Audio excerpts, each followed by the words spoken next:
राम राम भाइयों। भैया जी, घुसपैठियों का तो आप हाल देख ही रहे होंगे, किस प्रकार से वो जान लाग रहे हैं वापस। जाते जाते पोल भी खोल रहे हैं पिछली सरकार की, कि कैसे उन्हें Aadhaar card, voter I card, ration card और वहाँ की राज्य की जो सरकारी योजनाएं थी उसमें लाभ दिया गया। जो लोग कहते थे ना घुसपैठिया नहीं है, अभी तो खाली बंगाल से ही निकल रहे हैं। बहुत ही बुरे हाल है। खबर ये है कि कूच बिहार में एक गांव ने, एक कुछ लोगों ने बीएसएफ को ज़मीन दान में दी है। इतने दुखी हो गए थे, ये भी खबर है। दूसरी खबर ये मैं बताऊंगा आपको कि कूच बिहार में ही एक जगह है, 3 बीघा। 3 बीघा कॉरिडोर के बारे में तो आप जानते होंगे। 3 बीघा कॉरिडोर में होकर के जो गांव बांग्लादेश के पड़ते हैं, वो 8 गांव भारत में शामिल होना चाहते हैं और उन्होंने बांग्लादेश सरकार को और बीएसएफ को कागज़ लिख कर के दिए हैं। गांव वालों ने साइन वाइन भी किए हैं। मसला क्या है?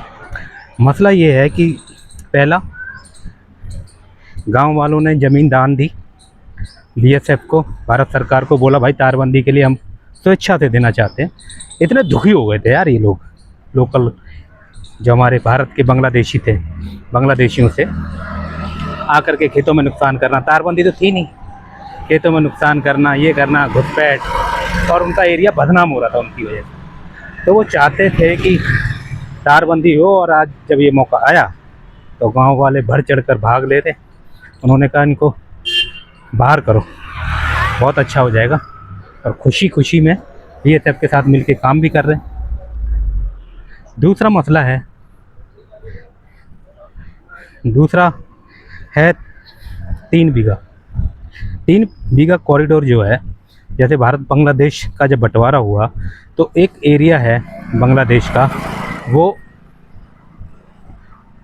चारों तरफ से भारत से घिरा हुआ है और उसमें जाने के लिए कोई रास्ता नहीं था।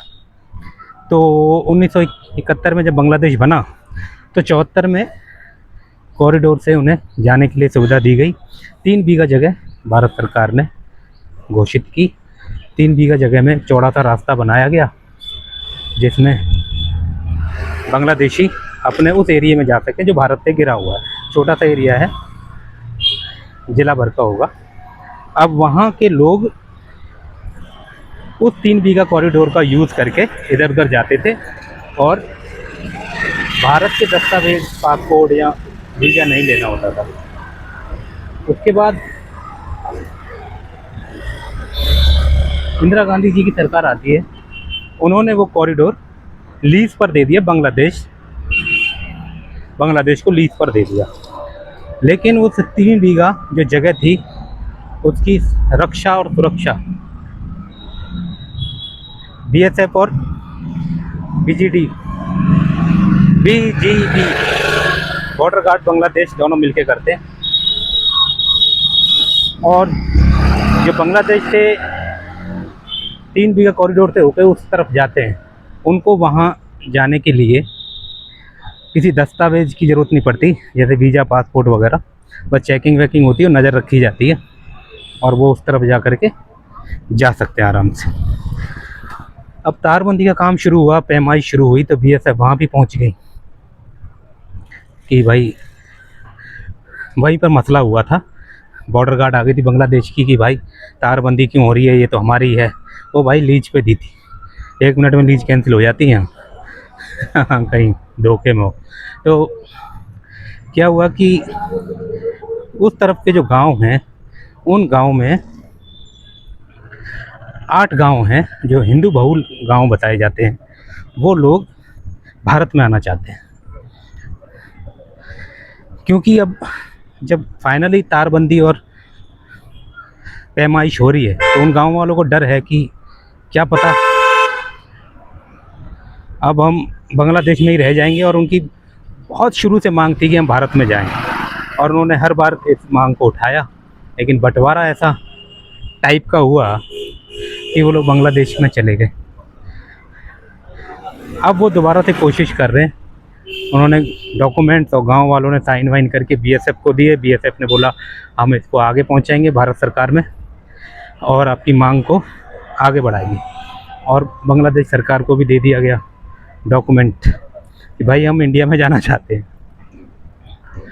आना भी चाहिए, हिंदू बहुल हैं और बांग्लादेशियों से कोई उनका लेना देना नहीं है। गांव वाले ये कह रहे हैं कि हम तो भैया सारा कुछ मनाते हैं,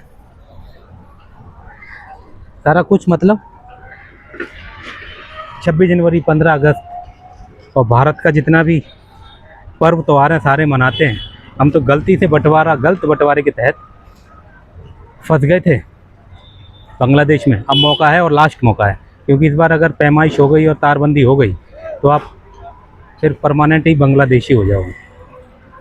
अब भारत सरकार को सोचना चाहिए, बांग्लादेश सरकार से बात करनी चाहिए, क्योंकि कुछ एरिया ऐसे हैं जो बांग्लादेश को दे देने चाहिए, क्योंकि सीमाएं बड़ी ऊट पटांग हैं वहाँ पे।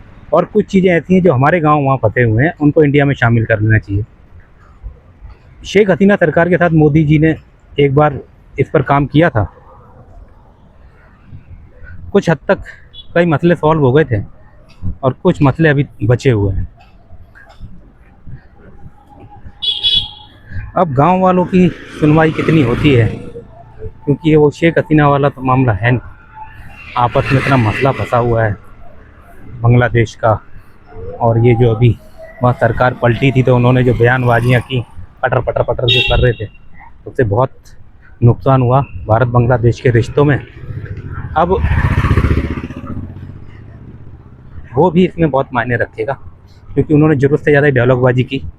भारत ने उनका बहुत कुछ बंद कर दिया था, पर अच्छे पड़ोसी होने के नाते उनको बजट में से भी कुछ पैसे दिए जाते हैं। अभी डीजल पेट्रोल की मारामारी के बीच में उनको भाई साहब डीजल भी उपलब्ध कराया, फ्री की बिजली खा रहे थे। अब बांग्लादेशियों को थोड़ा सॉफ्ट बन के रहेंगे, क्योंकि जो बीएसएफ और बॉर्डर गार्ड बांग्लादेश में जो प्रॉब्लम चल रही है उससे माहौल और गर्म सा है, पर थोड़ा सॉफ्ट बन के रहेंगे तो कुछ फ़ायदा ही होगा बांग्लादेश का, वरना भारत तो अपने रास्ते चल ही रहा है। और रही बात बॉर्डर्स की, 45 दिन का समय दिया है भारत सरकार ने बीएसएफ को कि 45 दिन के अंदर अंदर सारी तारबंदी कर दीजिए और घुसपैठ रोकने के लिए हर मुमकिन कदम उठाया जाए। जो सहायता चाहिए वो सरकार उनको अवेलेबल कराएगी। बाकी देखते हैं यार उन 8 गाँवों का क्या होगा। और जो लोग बीएसएफ के साथ हैं और ज़मीन वगैरह दे रहे हैं उनको बहुत बहुत धन्यवाद। जय हिंद।